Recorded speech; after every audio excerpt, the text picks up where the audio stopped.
강혜신의 오늘의 미국. 트럼프 대통령이 하마스가 가자 지구에서 완전히 무장 해제하기로 동의를 했고 이스라엘군이 철수할 것이라고 주장했습니다. 실행된다면 역사적인 과업을 이루는 것입니다. 하마스와 이스라엘의 주장은 또 트럼프 대통령의 주장과는 다릅니다. 이란이 며칠 전 미국을 선제 기습 공격하자 왜 그랬을까 하는 질문이 쏟아졌습니다. 이란은 미국과 평화를 유지하는 것보다 제한적인 전쟁을 하는 게 유리하다고 판단했기 때문이라는 게 공통적인 전문가들의 결론입니다.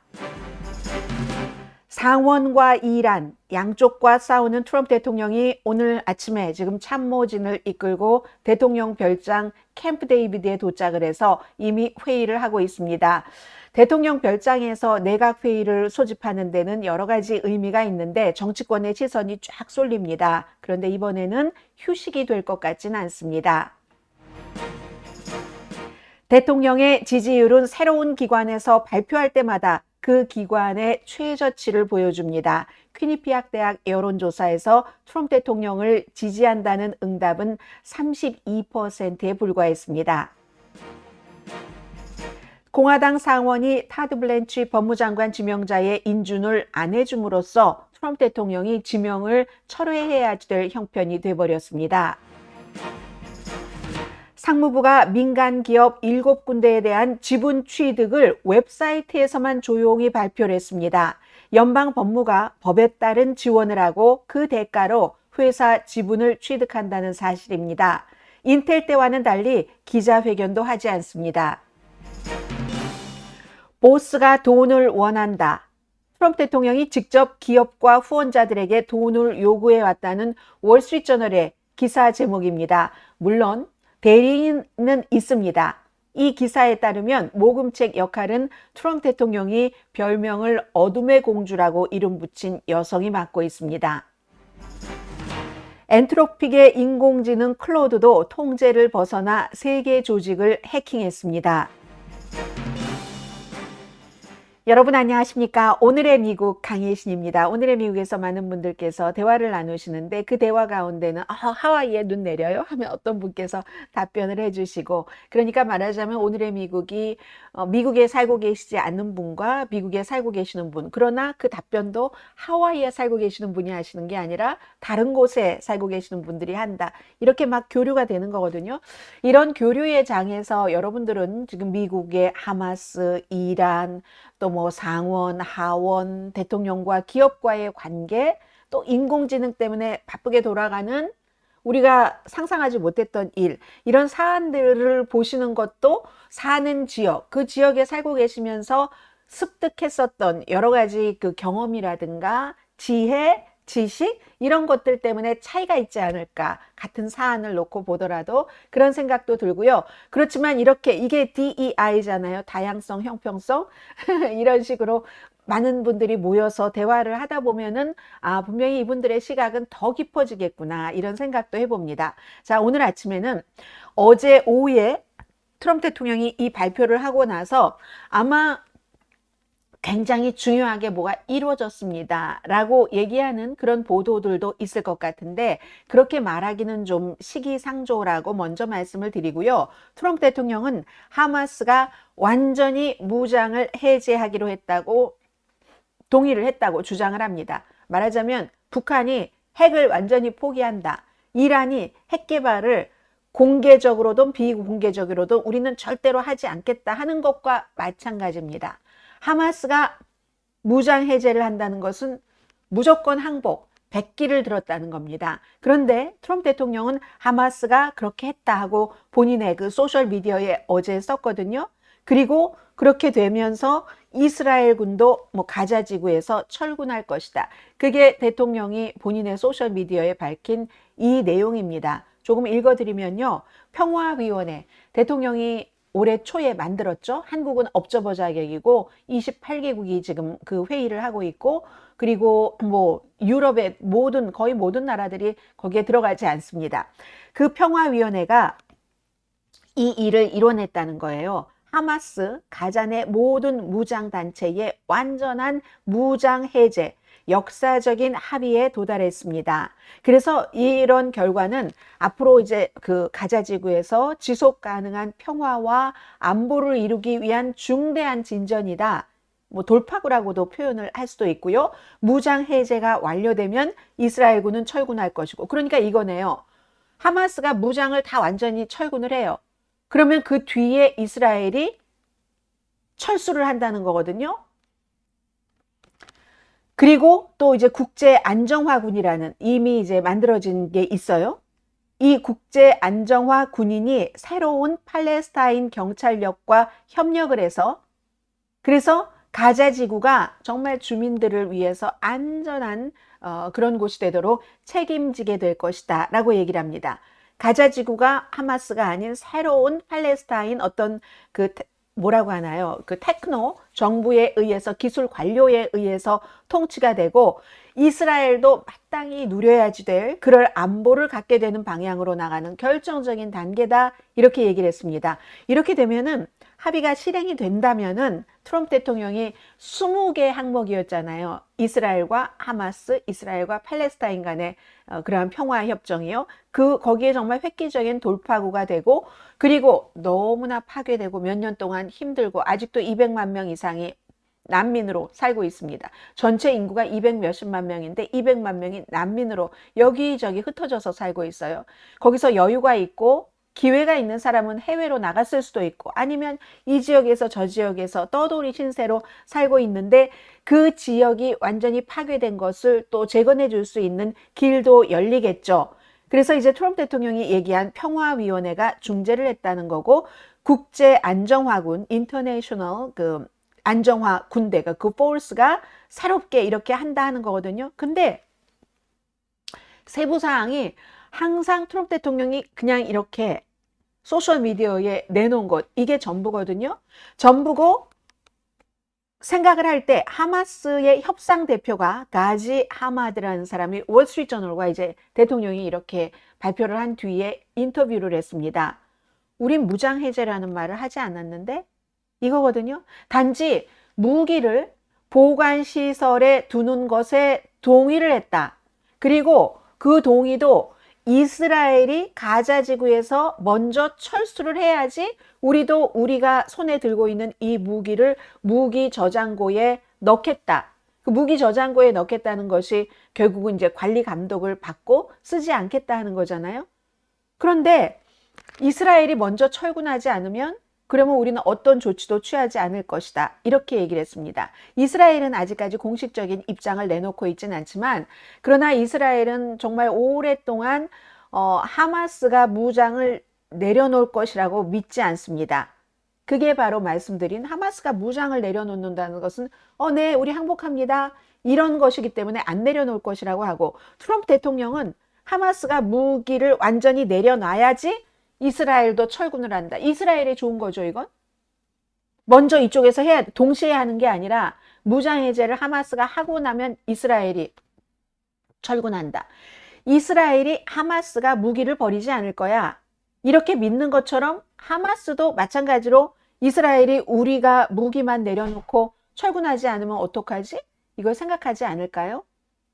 여기에 제가 모든 매체에서 예를 들어서 모든 매체는 아니지만 이게 아주 중대한 뭐가 이루어졌습니다 라고 하는데 저도 회의감을 품고 있는 겁니다. 하도 많이 봤기 때문에 하마스와 뭐가 됐다 이스라엘과 뭐가 됐다 그래서 안 된다는 게 아니에요. 안 된다는 게 아니지만 그냥 뭐 일부 뉴스에서 이게 굉장히 중대한 일입니다 라고 얘기하는 것은 봐야지 안다.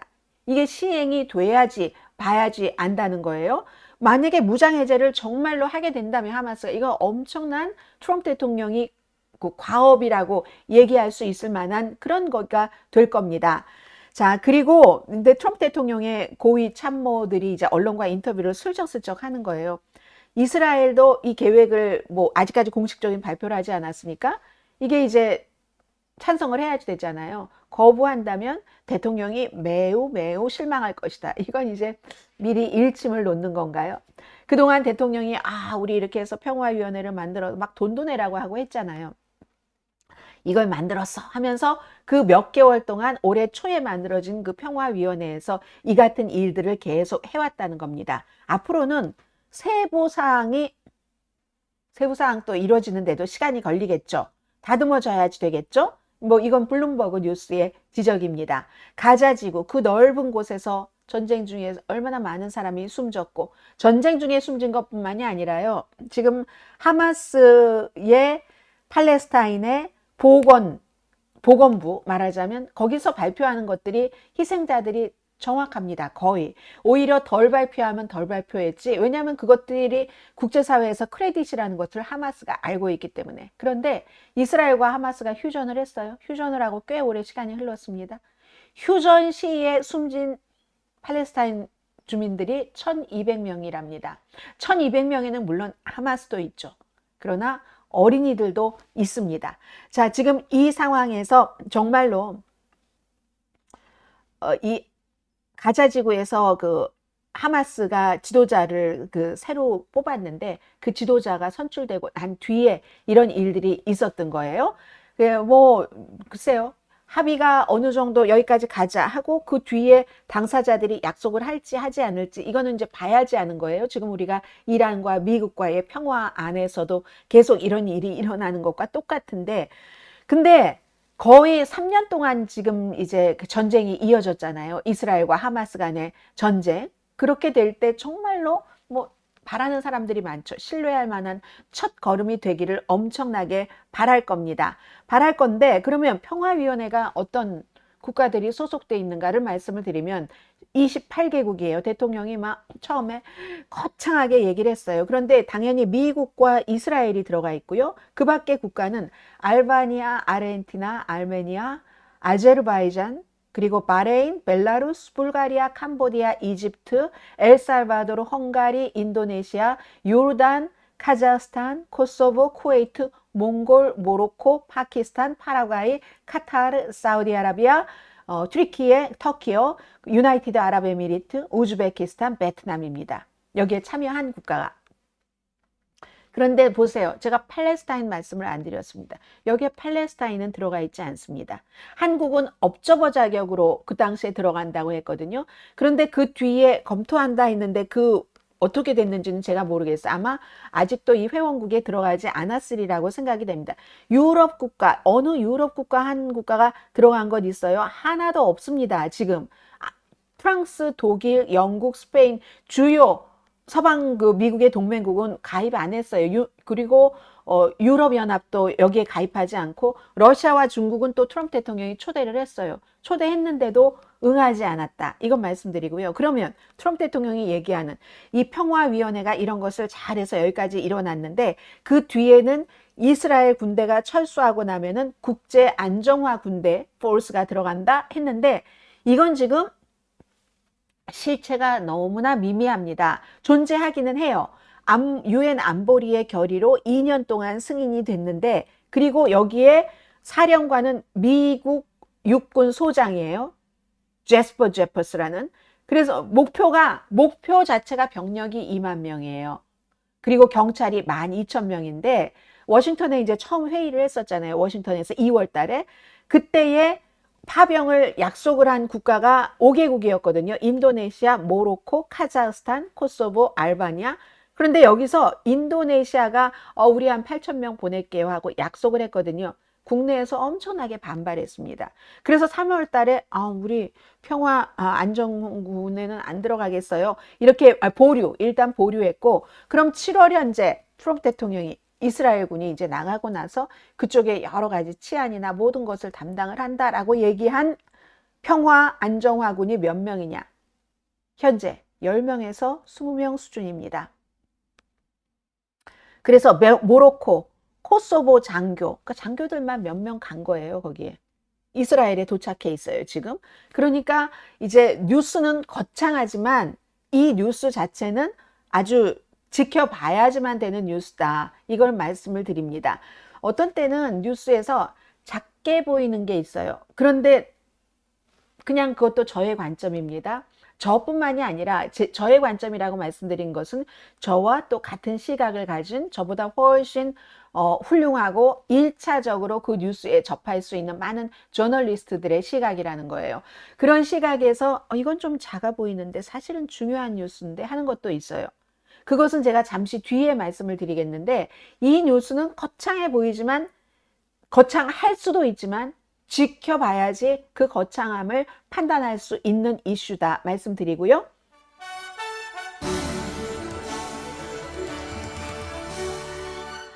자, 이거 궁금하지 않으셨어요? 저는 궁금했거든요. 아니, 왜 이란이 미국과 평화, 아주 어정쩡한 그런 평화 안에서 안 됐고, 그리고 트럼프 대통령이 일단 스탑해서 열 사흘인가요? 열 나흘인가요? 약 2주일을 양쪽이 이제 휴전을 했었던 그 상태에서 왜 미국을, 그것도 미군 기지를 요르단에 있는 선제 기습 공격을 했을까? 서프라이즈 어택을 했을까? 궁금하지 않으셨어요? 그걸 BBC 방송이 분석을 해놨네요. 상당히 일리가 있다고 생각이 됩니다. 앞으로도 계속 들으셔야 될 이란 뉴스에 대해서 그냥 한 발 조금 더 간다. 그리고 나의 생각을 정립한다. 하시는 분들께 도움이 됐으면 하는 뜻에서 선택한 BBC 방송의 기사입니다. 이란에게는 평화보다 미국과 제한적인 전쟁이 더 유리할 수 있다. 이란은 그렇게 판단을 했다는 겁니다. 자, 언뜻 보면 요르단에 주둔하고 있는 미군 기지를 이란이 기습 미사일로, 탄도미사일로 공격을 했죠. 설명하기 어려운 일입니다. 뭐 전비가 더 많은 것도 아니고 군사력이 강한 것도 아니고, 그래서 그 공격으로 인해서 거의 2주일 동안 서로 휴전 비슷하게 소강 상태로 됐던 걸 끝내고 미국도 다시 공격을 할 수밖에 없죠. 공격하라는 얘기잖아요. 이란도. 그럴 수밖에 없었던 거, 굉장히 이례적인 일이었죠. 만약에 테헤란의 우선순위가 미국과 휴전하는 것이었다면 절대로 그런 일을 하지 않았을 겁니다. 그런데 이란 지도부는 통제된 미국과의 싸움, 통제된, 그러니까 컨트롤드 된, 애매모호한, 이게 아니라 통제된 미국과의 이 싸움 전쟁이 더 큰 전략적으로 지렛대를 가질 수 있다고 판단을 했다는 겁니다. 그렇게 보면 이해하기가 쉬워진 거예요. 대신에 컨트롤드한 미국과의 싸움이에요. 모호한, 베이그한, 뭐 베이그한 무슨 그 싸움이 아니라 완전히 컨트롤드 된 싸움. 그렇다는 거예요.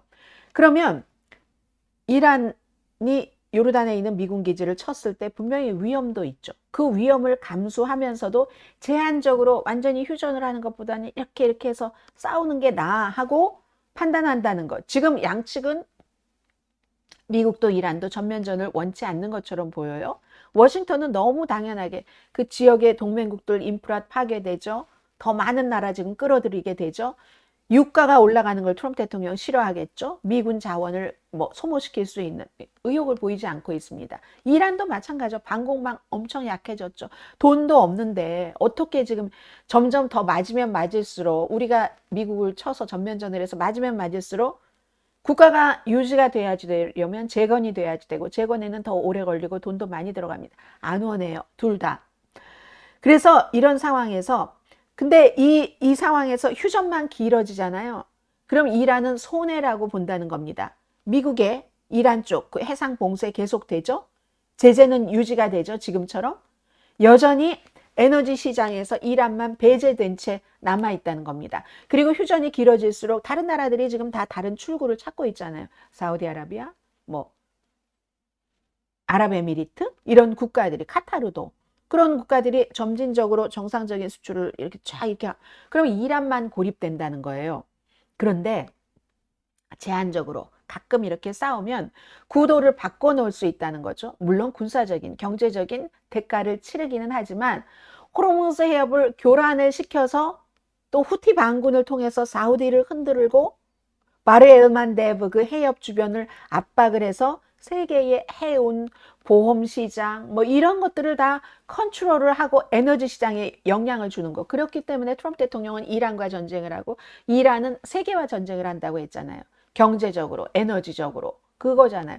그렇게 해서 그렇고도 꼭 성공한다 하는 불확실성이 있는다 할지라도 각 나라가 호르무즈 해협 이쪽 드나드는 거 힘들어, 안 돼, 미국 말 들고 했다가 큰일 날 수도 있어, 이렇게 위협을 주는 거, 이것을 이제 하고 있다, 우리가 쥐고 있다, 이걸 아주 목표가 그건 거예요, 이란은. 그리고 또 외교적인 논의의 그 틀 자체도 바꾸려고 한다는 겁니다.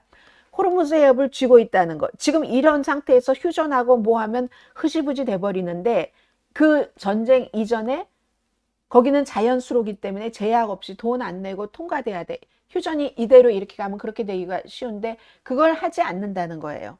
그 이전으로 돌리지 않고 우리가 뭔가를 한다는 신호를 지금 계속 보이고 있다. 원 상태로 회복되는 것을 원치 않는다는 거죠.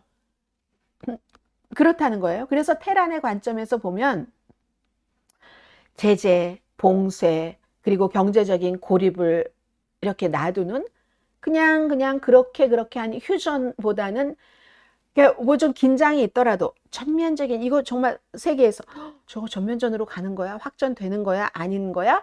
이런 문턱이라고 할까요? 그런 데서 이렇게 조절을, 그러니까 위기를 살려두는 게 낫다고 판단을 하는 겁니다.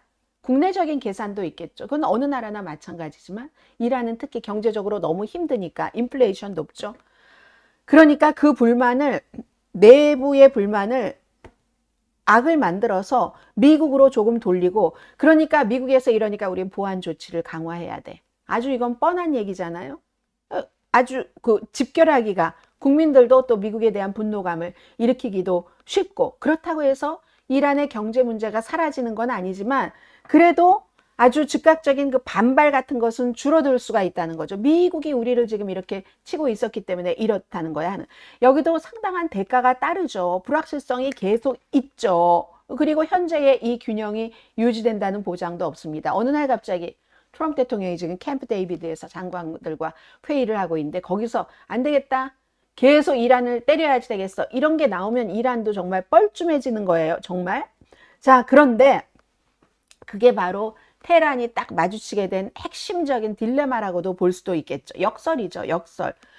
그렇기 때문에 컨트롤드 된, 통제된 싸움, 통제된 전쟁이라고 얘기를 하고 있습니다. 근데 통제된 전쟁이라는 것은 언제나 통제되지 않는 곳으로 치닫을 그럴 위험이 높습니다. 이걸 지금 이란이 잘 저울질을 하겠다는 건데 성공할 수도 있고 성공하지 않을 수도 있잖아요. 전면전은 피하면서 계속 긴장을 강화하고 본인들의 힘, 역할 같은 것을 교묘하게 이렇게 늘려가는 그 아주 확전 수위를 조절을 하면서 그 계산의 위험이 따른 것 너무 당연하겠죠. 그렇게 하다가 어느 순간에 광범위한 전쟁으로 번질 가능성도 물론이고, 그리고 이렇게 장기적으로 그러다가는 다른 나라들이 화날 수도 있죠. 지금은 이란 전쟁을 별로 지지하지 않아요. 그렇지만 이렇게 계속 가는 것보다는 그냥 이란을 때리도록 우리가 좀 미국에 힘을 실어줄까? 그런 일이 나올 수도 있는 거예요. 그러니까 최근에 사우디아라비아가 딜레마 끝에 일단 그 이라크에서 이란의 지원을 받는 준 군사 조직, 무장 조직을 공격하는 미국의 공습에 가담을 했잖아요. 후티 반군에 대해서도 군사 행동을 했잖아요. 세계 무역과 에너지 시장이 계속 교란된다면 그러면 다른 나라와 뭐 선박회사, 보험회사 이런 데도 이걸 견디느니 그냥 끝장을 보자 하고 미국 편에 붙을 수도 있다. 이것도 지금 될 수 있는 거죠. 그래서 이란이 정말, 그러니까 줄타기예요. 말하자면 작두타기라고도 볼 수 있겠네요. 말하자면 이러한 것을 잘할 수 있는가 없는가. 더 많은 국가들이 이 전쟁에 참여를 하면서 지금은 미국이 잘못했다고 하는 국가가 대부분이잖아요. 이게 그래, 처음에 시작한 것도 미국이 잘못했고 중간에도 미국이 잘못했어. 왜 그 전범과 같은 그런 민간인을 숨지게 하고, 그리고 민간인들이 사용을 하는 다리, 철로 이런 걸 다 부순한 말이야. 이렇게 왔잖아요. 그런데 나중에 시간이 흐르면 그래도 이란도 너무해. 왜 저렇게 트럼프 대통령으로서는 그 역대 어느 대통령도 줄 수 없는 많은 보상 같은 것을 준다고 했는데도 그것도 마다하고 이렇게 전쟁을 질질 끌고 가느냐고. 이게 되면은 이제 이란도 큰일 나는 것 아니에요? 그런 거. 그래서 정교하게 과연 테란이 조절된 이런 일들을 계속 끌고 갈 수 있는가 아닌가. 그래서 항상 지금 이란 사태에는요. 마지막 한 방이 어디서 나올지도 모르는 정말 불안한 상황이거든요. 뉴스에선 점점 멀어지고 있어요. 멀어지고 있고 트럼프 대통령도 자꾸 이제 다른 쪽으로 뉴스를 돌리고 싶어 하기도 하고, 왜냐하면 이기는 전쟁이 아니기 때문에. 그렇긴 한데 그러다가 한 방이 이란이 실수를 할 수도 있고 미국이 가다가 실수를 할 수도 있고 알 수 없는 결국은 이번에도 또 이번 이 전쟁의 앞으로의 무엇은 이란이 결정한다는 거예요. 이란이 그 줄타기를 하기로 결정을 했으면 줄타기를 잘할 것인가 못할 것인가. 또 이란이라고 말씀드릴 수밖에 없습니다.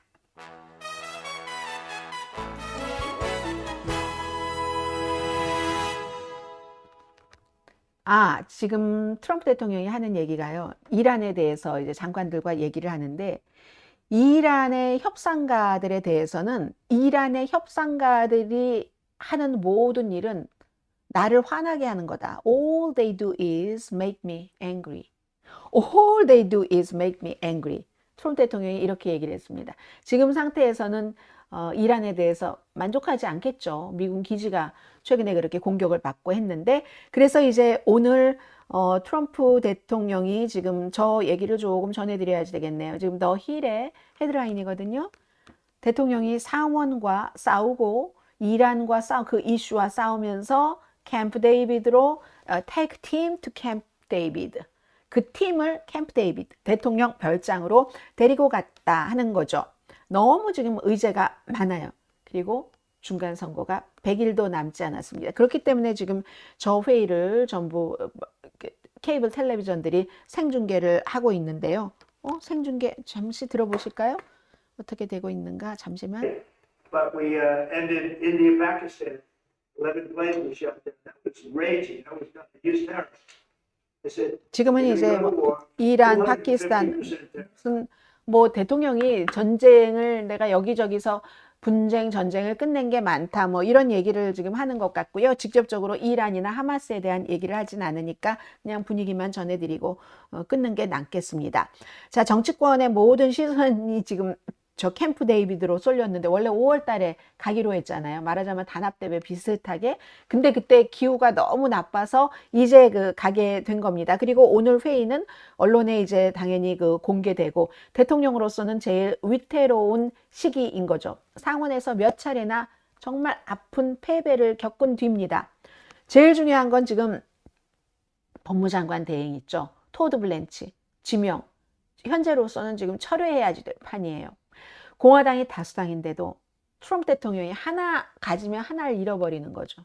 수없이 말씀을 드렸었던 이번에 보궐선거에서 대통령에게 충성은 하는데 120%를 안 하네, 90%밖에 안 하네 하면서 다 떨어뜨린 사람들 있죠.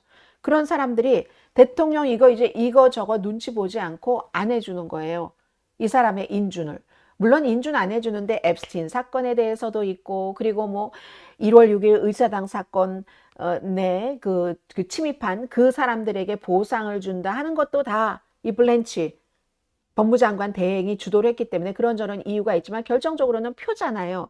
표가 대통령에 의해서 예비선거에서 떨어졌기 때문에 더 이상 이번 회기가 끝나면 공화당 정치인이 아닌 일단은 그런 사람들이 다 반대표를 던지니까 표가 안 나오니까 어떻게 할 수가 없어요. 취소를 해야지 될 그럴 상황이고 이란과의 전쟁은 지금 다시 격화되고 있잖아요. 그리고 이게 있네요. 퀴니피악 대학교의 여론조사 결과도 지금 트럼프 대통령을 지지한다 하는 게 32%인데 이 32%는 퀴니피악 대학교에서 여론조사를 한 트럼프 대통령 임기 1기와 2기를 통틀어서 최저입니다. 그러면 퀴니피악 대학의 여론조사 결과는 비교적 높은 크레딧을 받고 있어요. 어떤 때 약간 뭐 좌측으로 간다 이런 지적들도 많이 하지만 중요한 거는 퀴니피악이 조사를 한 똑같은 여론조사에서 임기 1기, 2기를 통틀어서 최저의 지지율이라는 32%죠. 그리고 여기서만 나온 게 아니라 며칠 전에 CBS와 유가브의 여론조사 결과도 트럼프 대통령의 지지율은 34%밖에 안 나왔습니다. 박스의 여론조사도 30%대입니다. 지금 이 정도 모든 이유는 다 경제와 이란 이 얘기잖아요. 해서 공화당의 오랜 정치 컨설턴트가 세라 롱웰이라는 분이 이거 부시 라인이네 이렇게 말하는 건 부시 대통령이 퇴임할 당시에 지지한 지지율을 가리킨 거거든요. 그렇게 되고 나서 지지율이 이렇게 낮아지면은 그때도 민주당에게 모든 거 다 넘어주고 대선도 뭐 넘겨주고 이랬던 거죠. 그런 일들. 아무튼 그런 거죠. 근데 대통령의 상원에서의 뭐 고전은 그 밖에도 뭐 여러 가지 많으니까 그냥 그 정도만 말씀을 드리겠습니다. 그런데 예비 선거에 뭐 텍사스의 존 코닌 연방 상원의원 마지막 남은 신사라는 공화당에서, 그리고 빌 캐시디 루이지아나, 이 사람은 다 대통령과 더 이상 멀어져서 우리는 여기 법무장관 인준 투표 예스 안 해주겠어요. 이렇게 지금 얘기를 한 겁니다. 그 밖에도 뭐 너무너무 많은 상원에서 대통령에 대해서 안 해주는 그런 것들이 있고요. 뭐 지금 예산안도 안 되고 있고, 하원에서 뭐 통과시켰어도 상원에서 지금 안 해줄 것 같아요. 아마도. 그리고 또 지금 또 하나가 이 문제도 많이 나오고 있는데, 트럼프 행정부가요, 멕시코에서 수입된 그 양상추, 거기서 나왔던 그 기생충, 사이클로스포라 이 증세, 사상 지금 최대 규모로 확산이 되고 있잖아요. 이것에 대해서도 국민을 안심시키는데 애를 먹는 것 같아요. 예전 같으면 뭐 질병통제국장이라든가 보건복지부 장관이라든가 뭐 여러 가지를 안심을 시키는데, 이건 뭐 여기서 나온 것 같아요 했다가 여기서 나오지 않은 것 같아요 했다가 모두 아마 오늘 거론될 사안일 겁니다.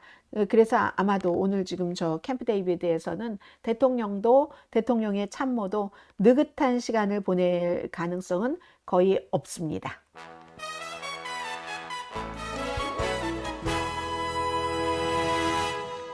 중동 지역이 위험할 수도 있고 변수도 두려워해야지 되고 예측하기 힘든 여러 가지들 때문에, 그런데 지금 트럼프 대통령을 지금까지는 올 들어서 가장 잘 예측했었던 사람 그룹 하면은 이란이죠.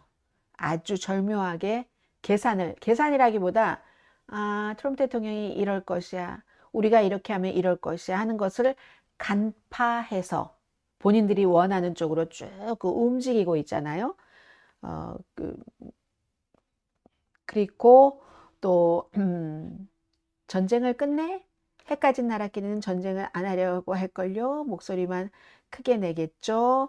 이런 일들. 자, 오늘 금요일인데 뉴스를 좀 전해드리겠습니다. 제가 오늘 전해드리고 싶었던 뉴스 가운데 바로 이 내용이 별로 언론에서도 보도하지 않는 것 같아요. 저는 이 뉴스를 더 힐에서 봤거든요. 더 힐에서 보고 그 웹사이트를 가서 직접 봤습니다. 더 힐의 이 보도를 보면 상무부가 quietly, 조용하게 알렸다. 7군데 새로운 곳의 회사의 어떤 지분을, 프라이빗 컴퍼니예요. 민간 기업을 정부가 그 지분을 인수를 한다는 거잖아요. 그런데 여기 단어가 조용하게. 왜 조용하게 했는가? 상무부가 조용하게 발표를 안 한 건 아니에요. 보통 이런 거 좋다 막 이런 거 할 땐 기자회견 하잖아요. 그리고 트럼프 대통령 때는 꼭 그 중요한 그 좋다 하는 것은 대통령이 직접 하죠. 그 부처의 장관보다도. 그런데 자 보세요. 이렇게 조용이라는 게 이겁니다. 이렇게 발표를 했다는 얘기거든요. 미국 국립표준기술연구소라는 데요. 맨 위에 있는 NIST라고 써 있죠. 그 위에는 여기 미국 정부기관이다라고 써 있는 거고, NIST가 블로그예요. 이거 NIST라는 미국 국립표준기술연구소가 블로그에서 상무부의 반도체 연구개발국이 있어요. CHIPS Research and Development Office라는 곳이 상무부에 있는데, 그곳이 7개의 기업과 의향서를 체결을 해서 Letter of Intent를 체결을 해서 반도체 과학법에 따라서, 이거 바이든 때 만들어 건데요. 그 지원하는 거예요. 정부가 지원하는 게 많잖아요. 그래서 미국 정부는 항상 다른 나라 중국 정부는 정부 지원이 너무 많아, 농업에도 너무 많아 막 이러잖아요. 요즘은 인공지능 이런 최첨단이기 때문에 정부에서도 마련을 한 거예요. 바이든 시대에. 그래서 CHIPS and Science Act에 따라서 8억 7,400만 달러의 연방 자금을 지원을 하기로 했다 하는 거거든요.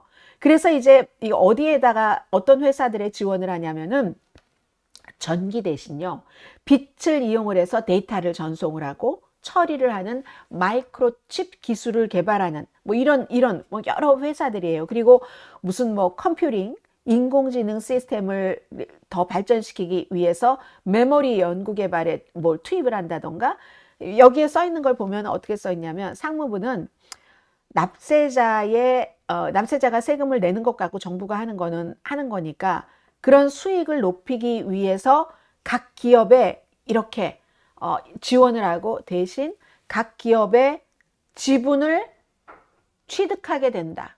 지분을 인수하게 된다. 지분을 받게 된다. 정부가. 미국 자본주의예요. 그리고 모든 자본주의 국가에 정부 지원책이 있습니다. 그 지원해주는 대신에 이걸 가져가는 거예요. 지금 어떤 회사를 지원을 하느냐? 핵심 기술, 첨단 무슨 광학 회사, 어떤 회사? 글로벌 파운드리즈라는 회사, 반도체 제조업체래요. 3억 달러. 인공지능 메모리 기술을 개발하고 있는 케플러 2억 4,500만 달러. 그리고 멀티빔이란 치마 입었더니 또 기침하네요. 이 여름에. 멀티빔이라는 회사가 반도체 제조 장비 최대 이 회사 1억 4천만 달러를 받게 되고 나머지 자금들은 또 장비 제조 회사예요. 엑스트로픽이네요. 그리고 신트로닉스, 옵시디아, 세미컨덕터스, 엘루마 이런 회사. 그래서 하워드 로튼이 그 상무장관의 말로 딱 쓴데 이거 너무 전략적인 투자이기 때문에 우리나라 국내 역량을 강화하고 고임금 일자리를 많이 만들어내고 미국의 반도체 산업의 최전선에 있도록 유지시킬 것이다 했어요. 그런데 그런 대신에 이런 회사들의 지분을 미국 정부가 갖는다는 얘기거든요. 그러면 트럼프 대통령이 처음에 인텔이요. 반도체 제조업체, 최대 반도체 제조업체 가운데 하나죠. 인텔이 110억 달러 규모의 연방 보조금을 받았습니다. 그 연방 보조금을 받으면서 정부가 인텔 지분을 10%를 취득하겠다. 그때 자랑스럽게 발표를 했어요. 그리고 취득을 했어요. 10% 전체를 지금 다 정부가 가져갔는지 모르지만 그때 얘기한 것처럼 부분적으로 분명히 가져갔거든요. 그러면 이번에는 왜 조용히 발표를 했는가? 비난이 많기 때문에 그래요. 아니 트럼프 대통령이 조란 맘다니를 그렇게 욕하고 시정부 아니면 주정부 차원에서 뭔가를 복지 이런 것을 다시 재분배한다 하면 그게 사회주의야 하다가 본인들은 민주적 사회주의자라고 하고 사회주의야 하다가 이제는 그걸 공산주의자들이야 이렇게 얘기를 하면서 정부가 자본주의는 절대로 국가가 민간 회사를 갖지 않습니다. 지금 부분적으로 갖고 있다는 얘기잖아요. 비난이 너무 많았어요. 그러니까 상무장관도 어디 나와서 기자회견을 한 게 아니라 그냥 이렇게 국립표준기술연구소라는 곳이 그 연구소의 블로그에 슬쩍 이렇게 발표를 하고 말았잖아요. 그리고 이러한 것은 비난은 공화당 지지 기반도 많이 비난합니다. 공화당은 자유무역이라든가 자유시장 체제를 좋아하잖아요. 그래서 실제로 이 법안에 따라서 돈을 주는 거잖아요. 그 법안을 발의를 한 타드 영 인디아나주가 지역구인 공화당 상원의원입니다. 아니 그 당시에도 인텔 이런 데 돈 주라고 이렇게 한 게 아니야 라고 얘기를 했어요. 그런데 이번에는 이제 인텔만큼 잘 알려진 회사는 아니지만 여러 군데를 지원을 하는 회사는 반드시 정부의 지분을 남겨야지 되고 이런 거잖아요. 비난이 있을 것을 알고 한 게 아닌가 싶은 거죠. 이게요. 바로 이 법안은 한국에서도 너무너무 유명했는데 이 법에 따라서 뭔가가 이제 달라지는 산업 구조가 달라지기 때문에 그랬었는데 2022년도에 바이든이 서명을 했어요. 미국 내에서 이러한 그 업계에서 생산을 좀 확대하기 위해서 국내 반도체 제조업체에 그래서 연방 보조금을 그냥 지원한 것이었거든요. 그런데 이제 이걸 그 트럼프 대통령이 인텔뿐만이 아니라 12월 달에는 레이저 기술을 개발하는 스타트업인 엑슬라이트이라는 곳에도 연방정부 인센티브를 줬어요. 그리고 1억 5천만 달러 정도의 지분을 취득했습니다. 정부가 계속 민간 회사의 일정 부분을 갖게 되는 거예요. 지금까지 이렇게 합쳐보면 이번에 7군데 있죠. 이 회사 엑슬라이트도 있죠. 인텔도 있죠. 근데 더 중요한 건 지금 더 힐이 조용히 라고 얘기를 했잖아요. 몇 군데일지 알 수가 없다는 그런 얘기입니다. 정확하게 그게 문제의 핵심일 수도 있어요. 폴추는 7월 26일에 그렇게 보도를 했거든요. 약 267억 달러 규모 30건의 지분, 지분도 뭐 종류가 다 다르게 있겠죠. 그렇게 집계를 했거든요. 근데 이게 또 더 어려운 게 상무부에서 이렇게 주도를 해서 하는 게 17건. 국방부에서도 7건. 아니, 국방부가 뭐 전쟁하고 뭐하고 안보를 다듬고 이런 게 아니라 국방부와 또 계약이 있잖아요. 7건. 에너지부도 2건. 이런 식으로 하니까 정부가 뚜렷하게 뭘 주지 않는 한은 이렇게 찾아서 해야지 된다든가 블로그 같은 것을 알 수가 없는 거예요. 사회주의에 대한 그 비난을 하는 공화당 트럼프 대통령이 이렇게 한다고 이게 이제 비난이 많은 그런 거죠. 과거에 그럼 그런 일이 있었는가 하는 것은 연방정부가 대규모로 기업 지분을 한 것은 딱 한 번입니다. 트럼프 행정부 때 아니고 딱 한 번인데 2008년도 그때 의회가 7억 달러 규모의 돈을 만들어서 지원을 했어요. 2008년이 언제예요? 그때가 이제 막 회사 파산하고 무너지고 부실기업, 파생상품, 서프라임, 몰기지 사태 있었던 그때잖아요. 무너지면 다 무너져. 그래서 그때 제너럴 모터스하고 크라이슬러가 그거 too big to fail 이란 말이 많잖아요. 미국에. 너무 그 회사들은 그걸 fail하게 무너지게 놔두기에는 너무 커. 제너럴 모터스, 크라이슬러뿐만이 아니라 거기에 딸린 가족들이 너무 많아 해서 정부가 구제금융을 주는 대신에 약간 이렇게 했죠. 근데 그것은 조건이 많았어요. 한시적으로 있었고 감독 장치 같은 것이 분명히 있었고 명분이 이거는 전략적인 투자다 뭐 이렇게 해서 뭐 완전히 뭐 이런 식으로 했었던 거지 이렇게 그냥 평화시에 정부에서 이런 일을 하는 거 이런 일이 거의 없었다 하는 것을 말씀을 드립니다. 그래서 저는 이 뉴스가 이제 트럼프 대통령이 지금 2년도 채우지 않았으니까 앞으로도 이런 일을 많이 하면 그리고 이것도 이 부서 저 부서에서 한다면 그 돈의 흐름 같은 것도 뚜렷하지 않고 굉장히 큰 뉴스다 생각이 됐고요. 또 다른 많은 매체에서 어떻게 한국 매체에서 보도했는지 보도하지 않았는지 저는 모르겠어요. 이것도 굉장히 중요하다고 보여집니다. 월스트리트저널이거든요. 월스트리트저널이 이거 몇 시였던가요? 어제 오후에 보도를 했는데 저녁이었던 것 같아요. 근데 자, 대통령의 얼굴이 있고 한 여성이 있습니다. 대통령이 무슨 어둠의 공주라고 별명을 붙여준 사람이에요. 돈을 잘 모으는 사람이에요. 제목을 보세요. Boss want this money.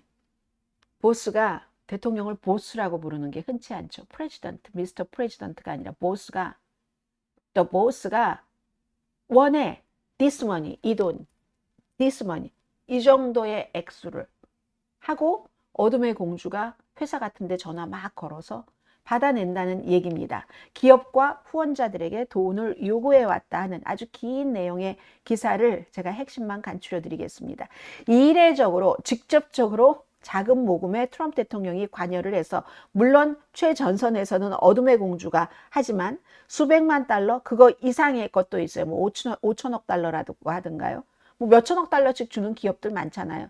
다 무상으로 줄까요? 이 어둠의 공주나 대통령 주변 사람들은 당연히지 뭐를 대통령이 이걸 대가를 바라겠어 아무것도 그런 것 없어 라고 얘기를 하지만 직접 지휘를 하고 기업 경영인들에게 점점 더 큰 규모 처음엔 100만 달러, 200만 달러 뭐 취임식 때 이렇게 시작했다가 1000만 달러, 2400만 달러, 5000만 달러 막 이렇게 되는 거예요. 그래서 트럼프 대통령이 어둠의 공주라고 별칭을 붙인 최고의 모금책 이 여성이에요.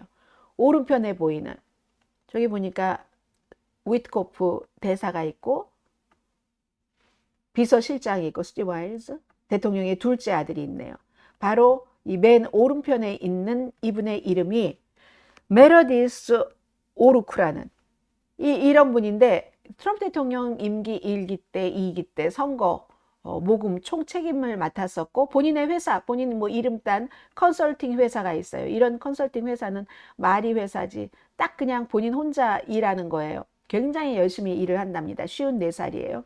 플로리다에 살고 있고, 그래서 돈을 어떤 식으로 모금을 하느냐 하면은 대통령이 오르크에게 이 정도를 그 마련을 해놔 하고, 때로는 또 이걸 더 많이, 이것보다 더 올려놔.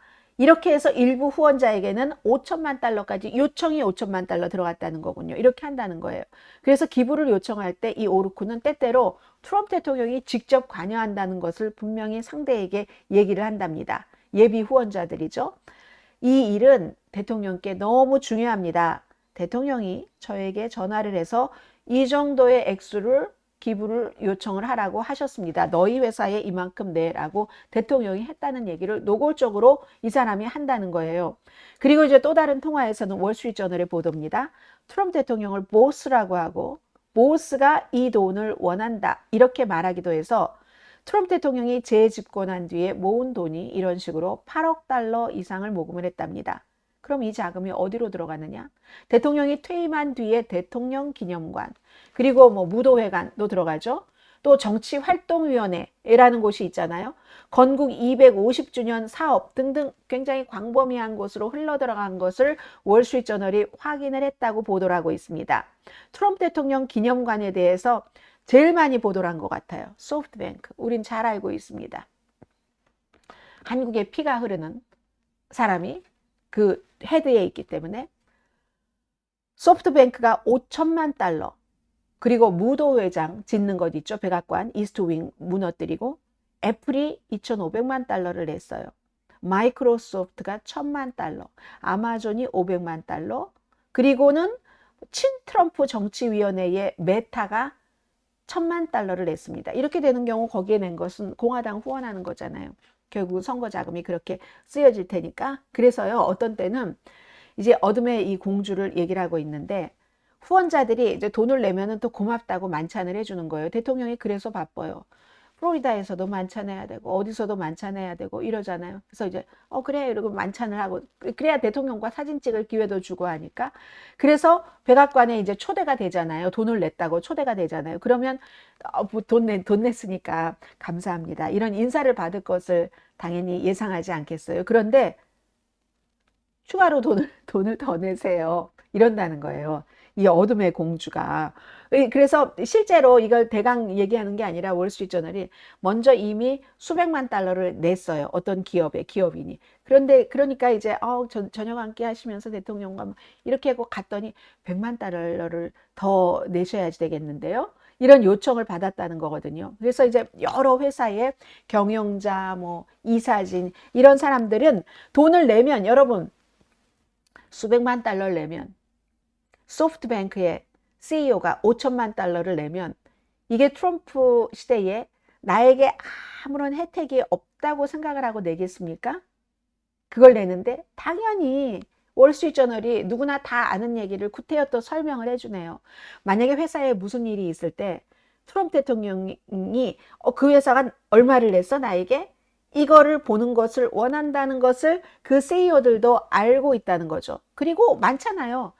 다 돈 낸 기업들이 연방정부와 어떤 계약을 맺고 있는 회사예요. 소프트뱅크만 그래요. 메타니 어디니다, 국방부, 상무부, 어디와 에너지부와 연관을 맺고 있는 거잖아요. 그래서 트럼프 대통령의 관심을 끌면은 좋은 거고, 또 어려운 일이 있을 때도 그 회사 얼마 냈지? 트럼프 대통령 다 알고 있을 것이라고, 리스트가 만들어졌을 것이라고, 너무나 당연한 것. 그럴 것이라고 그분들이 월스트리트저널에 인터뷰를 했어요. 그래서 한 회사예요. 상장 기업입니다. 그런 회사의 회장은 기업들이 이 기부 여부에 따라서 그 명단에 딱 올라가고 명단에서 지워진다. 이 회사는 뭐를 해야지 될지는 모르지만 리스트 이렇게 된다는 거예요. 그래서 이제 이 어둠의 공주라는 오르쿠의 외부에 또 대변인이 있어요. 회사는 1인 회사인 것 같던데, 그분이 월스트리트저널에 인터뷰를 하면서 이 같은 부분에 대해서 트럼프 대통령이 역사상 최고의 모금가죠. 그냥 모든 걸 좋은 방향으로 해석을 하는 거예요. 그리고 이 자금이 공화당이 중간선거에서 크게 이기고 또 이제 계속 정치적인 인프라를 구축을 하면서 혁신적인 민간 산업까지도 계속 이렇게 좀 도움을 주는데 큰 역할을 할 것이다. 이런 돈이. 그렇게 얘기를 해요. 그러면서 한 얘기를 또 합니다. 한 가지는 변한 게 없어요. 트럼프 대통령은 돈으로 살 수가 없어요. 트럼프 대통령은 돈으로 매수될 수가 없어요. 이렇게 얘기를 하거든요.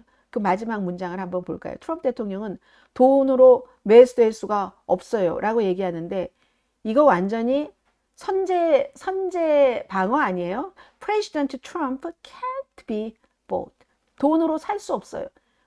뭐예요? 트럼프 대통령은 이해관계 지금 없다는 그런 얘기잖아요. 돈을 받는 건 사실이지만 5천만 달러가 됐건 2,400만 달러가 됐건 그 돈으로 대통령의 결정을 바꾸지 않는다. 매관매직하지 않는다. 지금 이런 얘기잖아요. 그리고 이 어둠의 공주 말씀드리겠습니다. 어둠의 공주는요, 플로리다 54살이고 플로리다에 있고 회사는 텔라하시에 있다고 하는데 이름 말씀 안 드렸었어요. 제가 말씀드렸죠. 한 번은 메더디스 오르크라는 사람인데 이 사람이 비행기를 안 타고 다닌대요. 왜냐하면 비행기 타고 어디를 가면 6시간이 걸리죠. 아니, 1시간이면 갈 수 있는 곳을 6시간 걸려서 자동차로 운전을 하고 간답니다. 왜냐하면 비행기 타는 시간은 그 1시간 동안은 또 이륙하고 뭐하고 해서 하는 시간이 있고 전화를 할 수도 없고 하지만 6시간을 가더라도 6시간 동안 계속 누구에게 돈 내라, 이래서 내야 된다, 안 내면 큰일 난다 하고 설득을 할 수 있잖아요. 그러니까 어둠의 공주라고 대통령이 얘기를 하는 거죠. 정치 그 모금에서 다크 아트라고 얘기를 하잖아요. 아주 그 어두운 모금의 기술, 킬러라고 표현을 하죠. 남자들에게는 주로. 근데 이제 여자고 하니까 아마 그 어둠의 공주다 이렇게 표현을 한 것 같아요. Princess of Darkness 이렇게 그 표현을. 그러니까 절대로 물러서지 않는 사람. 이 누구에게 돈 달라고 하는 일처럼 어려운 일이 어디 있어요? 거기서 인정사정 볼 것 없다. 말하자면 돈을 뽑아내는 킬러다. 독종이다. 이 정도로 생각하시면 될 것 같아요. 자, 어둠의 왕자라고 남자들에게는 하는 것을 어둠의 공주다. 보통 이제 그런 일들을 남자들이 많이 하니까 하는 건 말씀드리고요. 마지막 뉴스는 지금 그 세계적으로 앞으로 저도 여기서 이해하기 어려웠던 부분들도 있거든요. 그래서 굉장히 기술적인 부분들은 피해가면서 개념 중심으로 말씀을 드리겠습니다. 엔트로픽의 CEO잖아요. 엔트로픽에서 만든 인공지능 그 클로드 AI가 인간의 통제를 벗어나서 세계 조직을 해킹했다 하는 겁니다. 그래서 이게 격리돼 있어야지만 됐던 그런 테스트하다가 그 환경에서 약한 고리를 찾아내서 인터넷에 접속을 해서 해킹을 했다는 거거든요. 그러면 지난번에 얼마 전에 이거 오래되지 않았어요. 오픈 AI가 본인들의 어드밴스드 된 인공지능이 어디 박스에 가둬놨는데 박스를 탈출을 해서 뭐였죠? 허깅 페이스라는 회사를 시스템에 침입했다는 거. 이거 해킹했다는 거잖아요. 이번에는 조금 달라요. 이거는 그때 박스에 가둬뒀는데 그런 거고 이번에는 좀 실수를 했대요. 엔트로픽이 뭔가를 실수를 해서 어떤 프로그램을 하던 도중에 이제 인터넷이 닫혀 있어야지 되는데 인터넷이 닫혀 있지 않았대요. 그랬기 때문에 열려있는 인터넷을 통해서 다른 세 군데 회사를 해킹했다는 거거든요. 이번에 엔트로픽은 어느 회사를 해킹했는지는 얘기하지 않았어요. 어쨌든 오픈 AI와 이게 성격은 다르지만 인공지능들이 사람들이 실수를 했던 어쨌든 원치 않는 방향으로 자율성이 있기 때문에 그런 일을 할 수 있다는 거잖아요. 이번에 엔트로픽이 얘기할 때는 오픈 AI가 박스에 가둬뒀는데도 마음대로 인간 통제를 벗어나서 어디를 해킹을 한 걸 보고 우리도 점검을 해야지 되겠다 해서 14만 건이 넘는 테스트를 했더니 이 클로드라는 인공지능 모델이 그렇게 성공을 했다는 거예요. 어디 다른 데를 해킹하는 것을 4월 달 정도에 그랬다는 것 같은데 책임은 전적으로 우리에게 있다. 그리고 어느 회사를 해킹했는지는 얘기하지 않으면서 엔트로픽이 강조하는 것은 이게 엔트로픽의 성격이에요. 우리가 이런 것을 보고 나서 더 인공지능 개발이라든가 그 안보 같은 것에 더 열심히 뭔가를 해야지 된다 하는 건데 이번에는 말씀드린 것처럼 doing what they are told 지시받은 대로 했다는 거예요. 단지 엔트로픽 측에서 인터넷을 닫아놨어야지 되는데 뭐 좀 찾아봐 하는데 인터넷이 닫혀지지 않아서 다른 데를 가서 찾은 거예요. 이건 반란을 일으킨 게 아니에요. 그 오픈 AI의 인공지능은 반란을 일으킨 건데 여기는 문이 열려 있으니까 들어간 거잖아요. 그런 것이 조금 다르긴 합니다. 그래서 지금 인공지능 자율 시스템이 굉장히 위험하다는 것을 다시 한번 얘기를 한 거고요. 트럼프 대통령이 이번 주에 인공지능 도구를 규제하는 조치를 검토하고 있다. 이렇게 발표는 했어요. 대통령은 그 바이든 시대에 이 규제가 굉장히 강화됐었고, 대통령이 이제 규제를 많이 풀었어요. 많이 풀면서 또 대통령의 가족들의 사업과 연관이 돼 있다 하는 비난들을 많이 받게 된 것이고요. 아무튼 그렇습니다. 지금은 이제 인공지능이 인간의 통제를 점점 벗어나서 그 스스로의 테스트를 스스로를 한계에 딱 부딪히고 나서 스스로를 테스트한다고 할까요? 그런 시점까지 온 것이 아닌가, 이제 그런 정도로 볼 수 있고요. 앞으로 어디까지 갈지는 모르지만, 저도 며칠 전에 너무너무 이상한 경험을 했는데, 인공지능에다 제가 뭐를 물어봤는데, 기술적인 건데 물어봐야 했는데, 인공지능이 그걸 제대로 답을 안 했어요. 그래서 제가 이것을 제대로 또 한 번 추가 질문을 했거든요. 추가 질문 속에 뭔가를 적어 놓은 것이 있는데 추가 질문에 클릭을 하지 않았어요. 클릭을 하지 않았는데 인공지능이 내가 클릭을 하지 않으면 나의 추가 질문 속에 그 예민한 내용이 뭐였는지를 인공지능이 알 수 없잖아요. 제가 클릭을 안 했는데, 보내지를 않았는데. 그런데 보내기 전에 거기 그 네모 칸에 쓰기는 썼거든요. 뭐라고 썼어요. 근데 제가 클릭하기 전에 인공지능이 답변을 보내는 거예요. 그래서 제가 너무 무서워서, 아니 내가 이 내용을 클릭하지 않았는데 내가 말하는 것을 어떻게 알고 있었지? 라고 물어봤어요. 인공지능이 아니래요. 저에게 클릭을 했대요. 그 내용을 인공지능 본인에게 알려줬대요, 제가. 저는 절대로 알려주지 않았거든요. 제 이 사이트에서 봐도 그냥 거기에 떠 있거든요. 네모난 상자에 클릭을 안 한 상태로. 이게 뭔지 모르겠어요. 근데 그것은 클로드였습니다. 지금 엔트로픽의 클로드였거든요. 그래서 참 이상하다 했는데, 아마 저 같은 일반 사람들이 이런 걸 경험을 할 때는 전문가들은 훨씬 무시무시한 경험도 많이 할 것 같다. 그러나 우리는 이제 인공지능을 떨어져서는 살 수 없다 하는 것을 말씀드리면서 오늘 여기서 마치겠고요. 내일은 시사만평 시간에 뵙겠습니다. 시사만평 시간에 뵙겠고, 오늘도 여러분 너무 감사합니다. 한국 통일까지 지금 거대하게 얘기를 해주시는 분들이 많으시네요. 자, 내일 시사만평 시간에 뵙고요. 여러분, 빠이. 어둠의 공주 보여드리면서 인사드릴게요.